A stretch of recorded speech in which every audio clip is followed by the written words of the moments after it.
Have you ever stopped to wonder how a decision made, way over in Brussels actually ends up affecting your local shop or your data privacy or even the coffee cup you use every single day?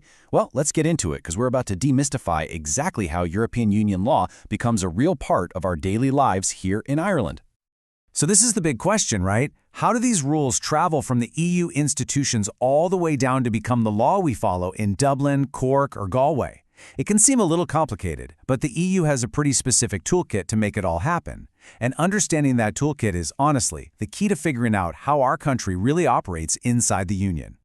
And here is that toolkit. We can think of it in three pretty simple ways. You've got a universal rulebook, a shared goal, and then some, let's call it, friendly advice. We're going to break down each one, regulations, directives, and opinions, to see exactly how they work and, crucially, what Ireland has to do about them. Okay, first up, regulations. The absolute best way to think about a regulation is to picture a pre-built house. It's delivered to your doorstep completely finished. It has the same design, the same rooms, the same rules for everyone in every single EU country. There is zero assembly required.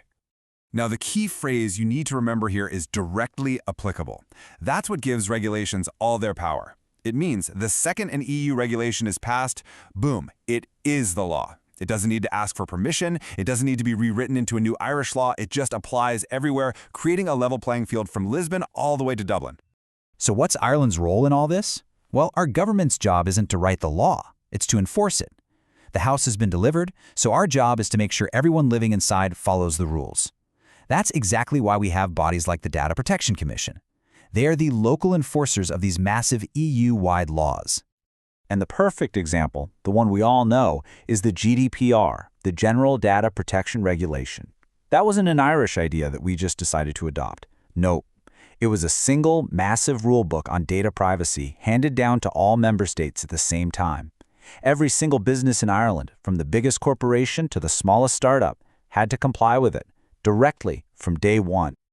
All right, let's switch gears to the second tool. So, if a regulation is that pre-built house, then a directive is the architect's blueprint.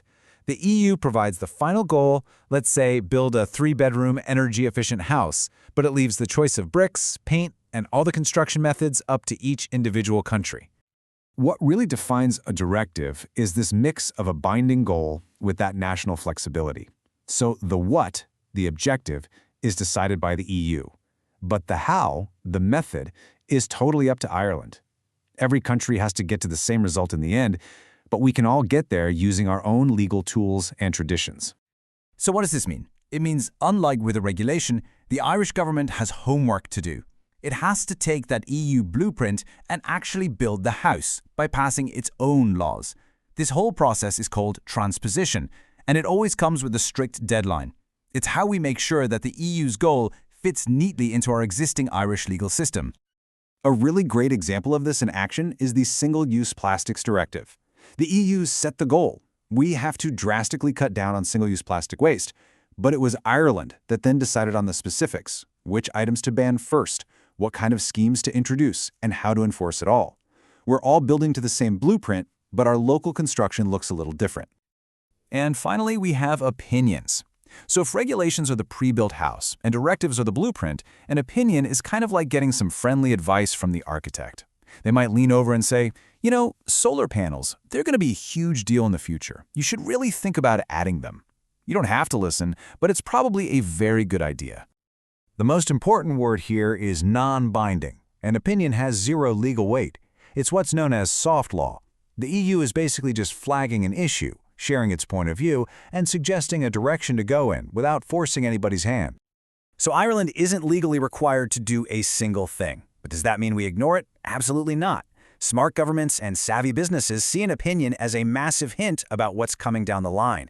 It's a signal that a blueprint, a directive, or maybe even a whole pre-built house, a regulation, could be on the way. For example, when the EU issued an opinion on sustainable corporate governance, it didn't create any new laws overnight. But what it did was send a very clear message to Irish companies. Hey, you should probably start looking at your supply chains and your sustainability practices because binding rules are likely on the horizon. It's a heads up, a chance to get ready. So this table really puts it all together in one place. And I want you to notice the key difference right down the middle. That question of whether a law directly applies. For regulations, it's a big yes. It's automatic law. For the other two, it's a no, and that one simple difference dictates Ireland's entire response. It shifts our role from just being an enforcer to being a lawmaker to being a strategic observer. This is the entire framework in a nutshell. Okay, so we've got the definitions down pat, but why does any of this actually matter? Why should we care about the difference between a rulebook, a blueprint, and some advice? How does it really impact our businesses, our jobs, and our future here in Ireland? Well, at the end of the day, these tools are the very things that shape our modern economy. They are not just some abstract legal ideas. They are what create the single market that lets a startup in Dublin operate seamlessly in Paris. They set the green standards that change how our food is farmed and packaged. They govern everything from the data on our phones to the safety of our workplaces. To understand them is to understand modern Ireland. And that brings us to one last thought. As we face these huge global shifts, things like artificial intelligence and the climate crisis, we know the EU is going to respond. The real question for us is, how will it respond? Will it be with rigid, one-size-fits-all regulations, or with flexible, goal-oriented directives? Or will it all start with some forward-looking opinions? The answer to that question is going to define the landscape for Irish innovation and policy for decades to come.